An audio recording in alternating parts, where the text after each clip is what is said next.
अस्सलाम वालेकुम व्यूअर्स। काफ़ी दिन के बाद हम फिर से ज्वाइन कर रहे हैं अपना लेक्चर।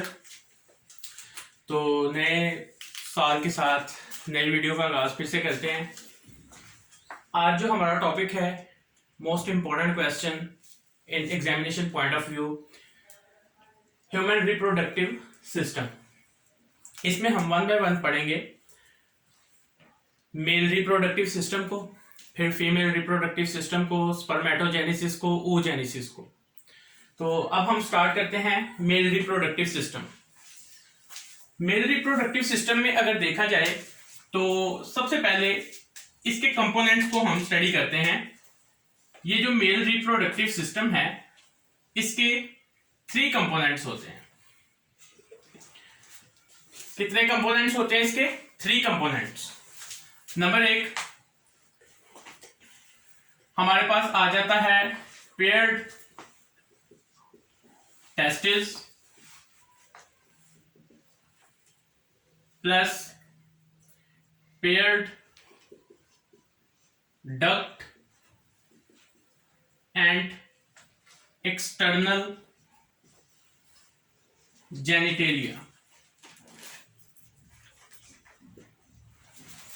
ये 3 चीजों से मेल रिप्रोडक्टिव सिस्टम बना है।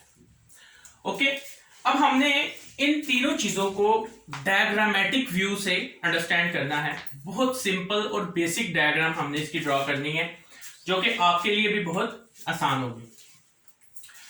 तो लेट्स सी, हम यहां पे एक सिंपल सा व्यू बनाते हैं डायग्राम का।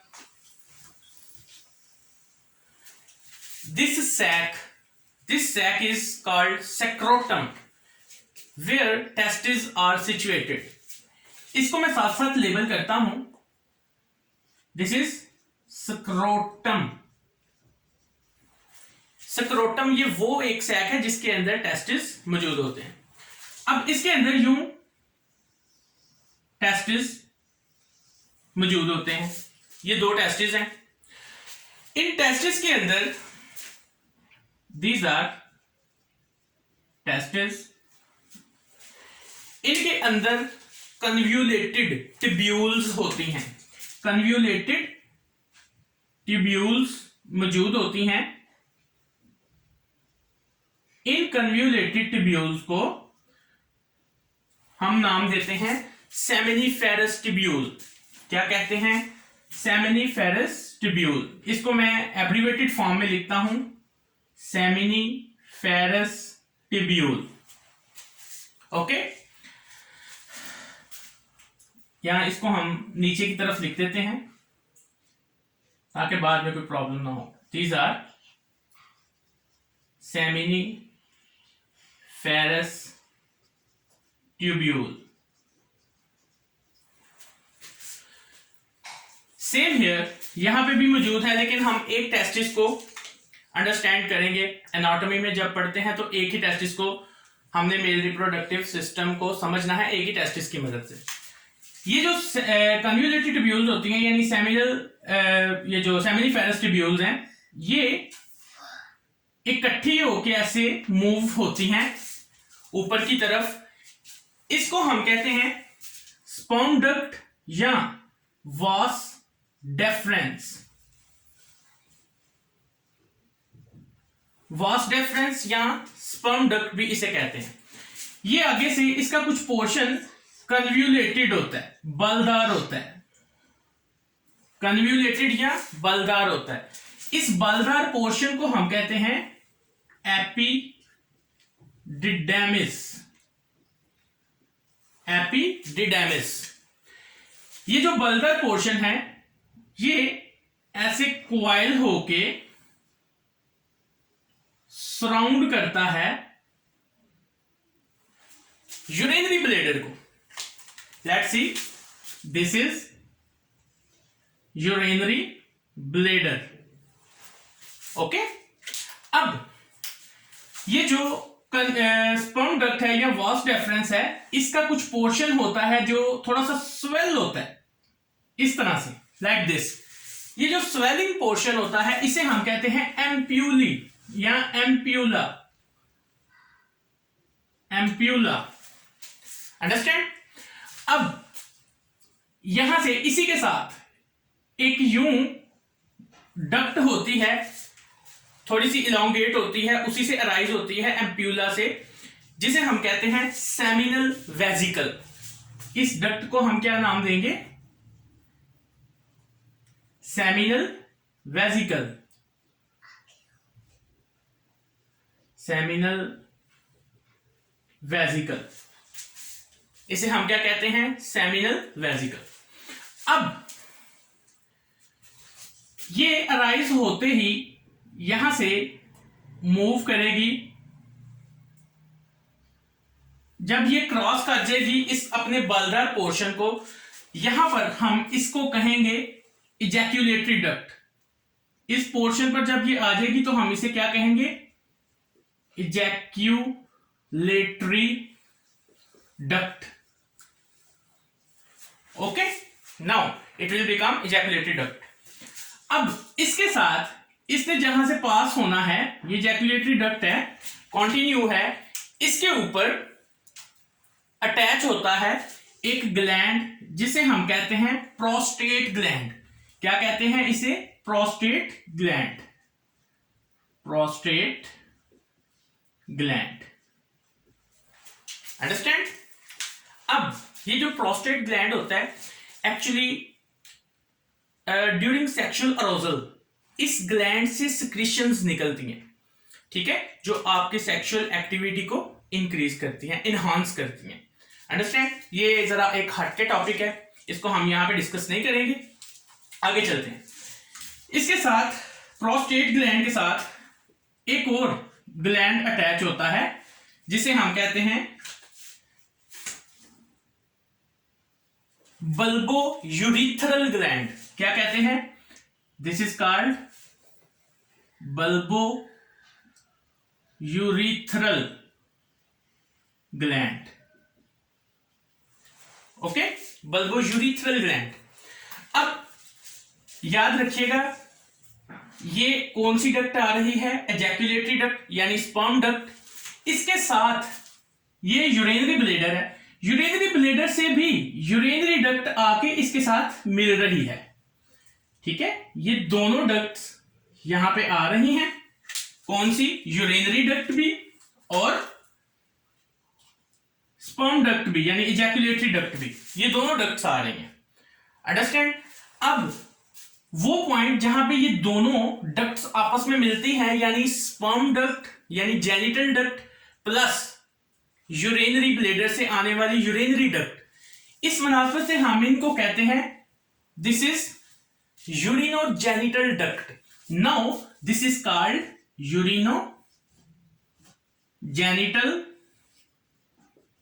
डक्ट। Okay, urinogenital duct. अब ये डक्ट्स यहां पे कलेक्टेड है, ठीक है। इनके गिर्द ये आगे किस में ओपन होंगी? पीनस के अंदर। हम मेल रिप्रोडक्टिव सिस्टम पढ़ रहे हैं, तो मेल रिप्रोडक्टिव सिस्टम में जो एक्सटर्नल जेनिटेलिया है उसे हम क्या कहते हैं? पीनस। अब ये पीनस में ओपन होगी। पीनस के बारे में थोड़ा सा हम देखते हैं। पीनस कंसिस्ट होता है, it consist of two erectile tissue. दो तरह के erectile टिश्यू होते हैं इसमें। एक जो होते हैं वो दो किस्मों के होते हैं और एक ही किस्म का होता है। देखते हैं कैसे। वो कौन कौन से हैं? एक को हम कहते हैं कार्पस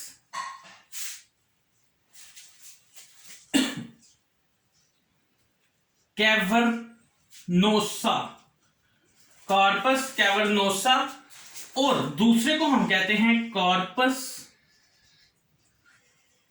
स्पोंजियोसम, ठीक है।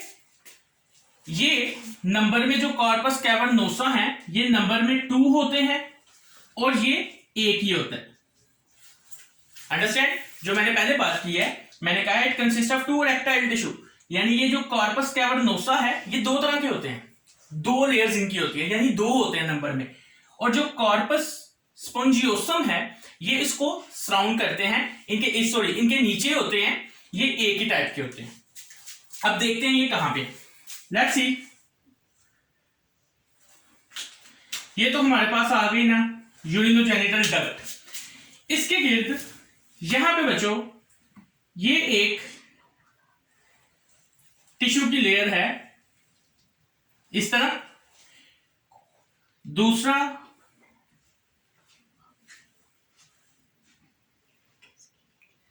इस तरह, यानी ये जो 2 मैंने ग्रीन लेयर्स बनाई हैं these are called corpus cavernosa. अब इनके नीचे एक और लेयर होती है, ये ब्लू से जिसे मैं ड्राइव कर रहा हूं, ये ब्लू से, एक्चुअली इसको मैं लेबल करके कर दूं, this green is corpus cavernosa और this blue layer is corpus spongiosum. Okay, अब ये हमारे पास ये जो दोनों यूरिनोजेनिटल डक्ट जिधर ओपन होती है, यूरिनोजेनिटल डक्ट जिधर ओपन होती है उसे हम कहते हैं यूरिनरी यानी यूरेथ्रल ओरिफिस। यूरेथ्रा में मेल रिप्रोडक्टिव सिस्टम यानी एक्सटर्नल जेनिटेलिया यूरेथ्रा के जरिए ओपन होता है, तो हम इस ओपनिंग को कहेंगे यूरेथ्रल ओरिफिस। यूरेथ्रल ओरिफिस, ठीक है। अब ये हमारा एक पूरा जो स्ट्रक्चर बन गया है जिसे हम कहते हैं जी पीनस। अंडरस्टैंड, ये क्या बन गया, पीनस। अब अक्सर आपने देखा होता है इस पीनस के ऊपर इन टिश्यू को, कॉर्पस कैवर्नोसा को एक लेयर ऐसे सराउंड कर रही होती है, ये लेयर ने सराउंड किया होता है इस तरह से, स्किन है एक, इसे हम फोर स्किन भी कहते हैं और परप्यूस भी कहते हैं। This is called our foreskin, ठीक है। अब इसका क्या सीन होता है, according to religion point of view ये जो फोर स्किन है इसको रिमूव कर दिया जाता है। जो मुस्लिम्स होते हैं वो इसको रिमूव कर देते हैं विद रिस्पेक्ट टू सुन्नत के एतबार से इसको कटवाना जायज है इस्लाम में एक मुसलमान होने के नाते। लेकिन जो नॉन मुस्लिम्स होते हैं वो भी इसको रिमूव कर देते हैं लेटर। क्यों? क्योंकि अकॉर्डिंग टू रिसर्च ये जो फोर स्किन है ये आगे जाके मेच्योरिटी में ये कैंसर का काज बनती है, ठीक है। इस वजह से जो नॉन मुस्लिम्स हैं वो इसको रिमूव कर देते हैं। ओके, तो without foreskin penis is called glans penis, ठीक है। ये जो उसकी कैप होती है उसको हम कहते हैं ग्लैंस। अंडरस्टैंड। तो यहां तक था हमारा मेल रिप्रोडक्टिव सिस्टम का overview with the help of diagram. अब हमने यहां पे टेस्टिस की एनाटॉमी देखनी है। लेट्स सपोज ये मैं इसको रेज कर दूं,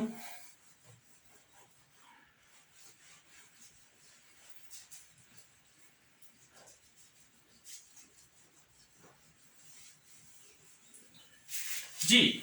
तो अब हम यहां पे पहले बात करेंगे इंटरस्टिशियल सेल कौन से होते हैं। सपोज ये टेस्टिस के अंदर ये एक हमने मैग्नीफाई करके बाहर निकाली है सेमिनिफेरस ट्यूब्यूल। इस सेमिनिफेरस ट्यूब्यूल के अंदर यूं करके कुछ सेल्स होते हैं,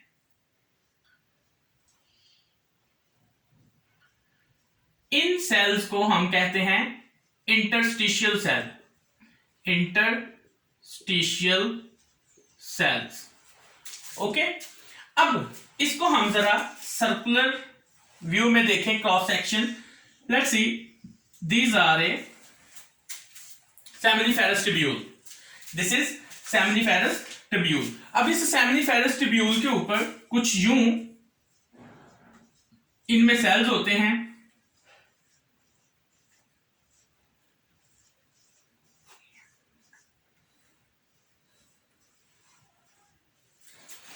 इन सेल्स को हम कहते हैं germinal epithelial cell, germinal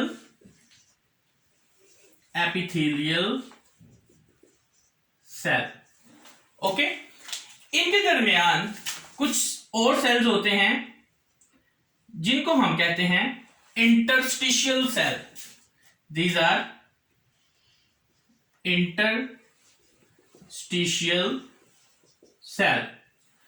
okay, अब इन इंटरस्टिशियल सेल्स के साथ यहां पे कुछ और स्पेशल किस्म के सेल्स होते हैं जिनको हम कहते हैं सर्टोलाई सेल। सर्टोलाई जो सेल्स होते हैं, सर्टोलाई सेल्स, ये फंक्शन परफॉर्म करते हैं नंबर 1 न्यूट्रिशन, ये स्पर्म को न्यूट्रिशन प्रोवाइड करते हैं, प्लस प्रोटेक्शन प्रोवाइड करते हैं, प्लस लिक्विड मीडियम प्रोवाइड करते हैं। एग्जाम में बहुत इंपॉर्टेंट क्वेश्चन है, what are Sertoli cells, give their function. तो सर्टोलाई सेल्स बताना है, ये ऐसे सेल्स होते हैं जो कि सेमिनिफेरस ट्यूब्यूल्स में मौजूद होते हैं, उनको हम सर्टोलाई सेल्स कहते हैं। क्या काम करते हैं? न्यूट्रिशन प्रोवाइड करते हैं, प्रोटेक्शन और लिक्विड मीडियम प्रोवाइड करते हैं। अब यहां पे देखते हैं हम, ये सारा एक फ्लूइड होता है सेमिनिफेरस ट्यूब्यूल के अंदर, दिस इज कॉल्ड फ्लूइड। कौन सा फ्लूइड है? This is interstitial fluid. Interstitial fluid, interstitial fluid, इस फ्लूइड के अंदर बनते हैं स्पर्मेटोजोआ। ये स्पर्म, मैच्योर स्पर्म्स इधर किधर, इसके अंदर जब स्पर्मेटोजेनेसिस हो जाती है तो फिर इधर स्पर्म्स मौजूद होते हैं।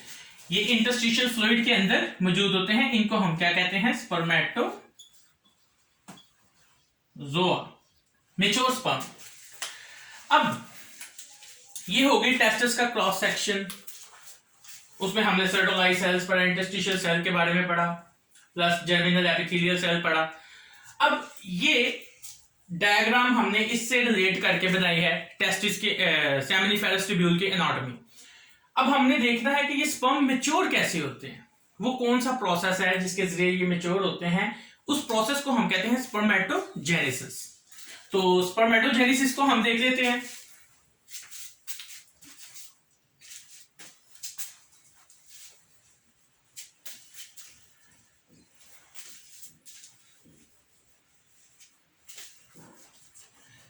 ये डायग्राम को मैं रेज करता हूं। एक्चुअली ये जो स्पर्म्स हैं, एक वर्ड होता है स्पर्म और एक होता है सीमन। ठीक है बच्चों, अक्सर टर्म यूज की जाती है सीमन, याद रखिएगा। सीमन किसे कहते हैं? Is equal to sperm plus interstitial fluid. Sperm के साथ इंटरस्टिशियल फ्लूइड को हम कलेक्टिवली कहते हैं सीमन। अब हम बात करते हैं जी प्रोसेस की, spermatogenesis. Spermatogenesis, what is meant by spermatogenesis? Formation of sperm.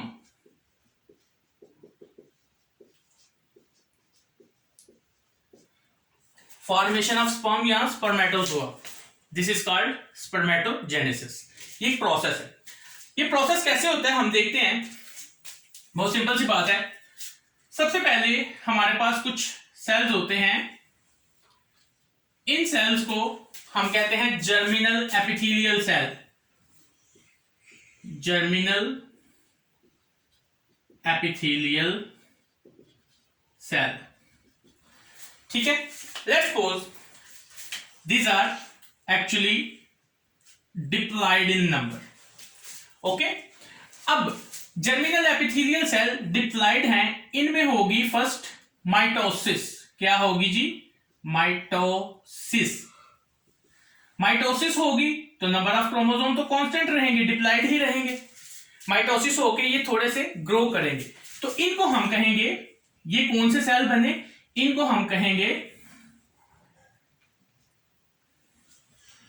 Spermatogonial stem cell. Spermatogonial cell या स्टेम सेल। अब इसके बाद अगेन यहां पे होगी माइटोसिस। आप लोगों ने माइटोसिस के बारे में पढ़ा हुआ है कि माइटोसिस किसी भी ग्रोथ, इसका बहुत इंपॉर्टेंट फंक्शन है, तो ग्रोथ के लिए ये जरूरी है। ये डेवलप हो रहे हैं, ग्रो कर रहे हैं। माइटोसिस अगेन होगी तो ये हमारे पास बन जाएगा स्पर्मेटोगोनिया, मुकम्मल बन जाएगा स्पर्मेटोगोनिया, अगेन डिप्लॉयड। अब फिर इसमें माइटोसिस होगी फर्दर ग्रोथ के लिए, अगेन माइटोसिस होगी तो ये इसका साइज इंक्रीज होगा और ये बन जाएगा primary spermatocyte. Spermatocytes, primary spermatocyte याद रखना है। प्राइमरी स्पर्मेटोसाइट किससे बनता है, माइटोटिक डिवीजन से। यानी स्पर्मेटोगोनिया के अंदर जब माइटोसिस होती है तो क्या बनता है, प्राइमरी स्पर्मेटोसाइट। अब प्राइमरी स्पर्मेटोसाइट बन गया, अब इसके अंदर मियोसिस होगी। क्या होगी, मियोसिस। मियोसिस के बारे में आपने पढ़ा हुआ है कि इसकी 2 टाइप्स होती हैं, एक मियोसिस 1 और एक मियोसिस 2। तो यहां पे फर्स्ट होगी, फर्स्ट मियोसिस 1 फर्स्ट टाइप होगी। तो ये 2 हैप्लॉइड सेल में डिवाइड हो जाएगा, एन एन, क्योंकि आपको मियोसिस का पता है कि उसमें नंबर ऑफ क्रोमोसोम हाफ हो जाते हैं, that is why we call it reductional division. यहां पे क्रोमोसोम कम हो गए, हाफ हो गए। अब इसमें मियोसिस 1 हुई, मियोसिस 1 जब हुई है तो उसके नतीजे में क्या बनेगा, ये हमारे पास जो आए हैं, these are secondary spermatocyte. Spermatocyte याद रखें, सेकेंडरी स्पर्मेटोसाइट्स मियोसिस 1 के नतीजे में बनते हैं। अब meiosis 2 is same like mitosis, ये माइटोसिस की तरह होती है, इसमें नंबर ऑफ क्रोमोसोम में नो रिडक्शन, चेंज नहीं आता। तो अब देखें यहां पे फिर से मियोसिस 2 होगी, क्या होगी, मियोसिस 2। तो मियोसिस 2 होगी तो इसके नतीजे में 4 हैप्लॉइड सेल प्रोड्यूस होंगे। इन 4 हैप्लॉइड सेल्स को हम क्या नाम देते हैं, इन 4 हैप्लॉइड सेल्स को हम कहेंगे स्पर्माटिड्स। क्या कहेंगे, स्पर्माटिड्स। अब ये जो स्पर्माटिड्स हैं इनको मैं जरा आगे थोड़ा सा एक्सप्लेन कर देता हूं एक स्टेप। यानी हमारे पास थे ये जो स्पर्माटिड्स हैं, 4 स्पर्माटिड्स थे, haploid haploid haploid, these were spermatids। ठीक है, अब ये आगे मेच्योर होंगे, डेवलप होंगे स्पर्मेटोजोआ में। किसमें, स्पर्मेटोजोआ में।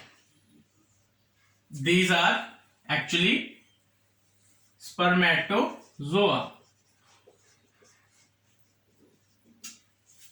Spermatozoa is mature sperm. तो यहां तक हमने जो पढ़ा है मेल रिप्रोडक्टिव सिस्टम में, हमने बात की, रिप्रोडक्टिव सिस्टम का ओवरव्यू देखा with the help of diagram, testis की एनाटॉमी पढ़ी, सेमिनिफेरस ट्यूब्यूल के बारे में पढ़ा, एक्सटर्नल जेनिटेलिया के बारे में पढ़ा, और स्पर्मेटोजेनेसिस का प्रोसेस कैसे होता है इसको हमने देखा। तो ये बहुत ज़्यादा इंपॉर्टेंट है, शॉर्ट क्वेश्चन के लिहाज से भी और लॉन्ग क्वेश्चन के लिहाज से भी। तो इंशाल्लाह ताला हम नेक्स्ट फीमेल रिप्रोडक्टिव सिस्टम को डिस्कस करेंगे। तब तक के लिए अल्लाह हाफिज़।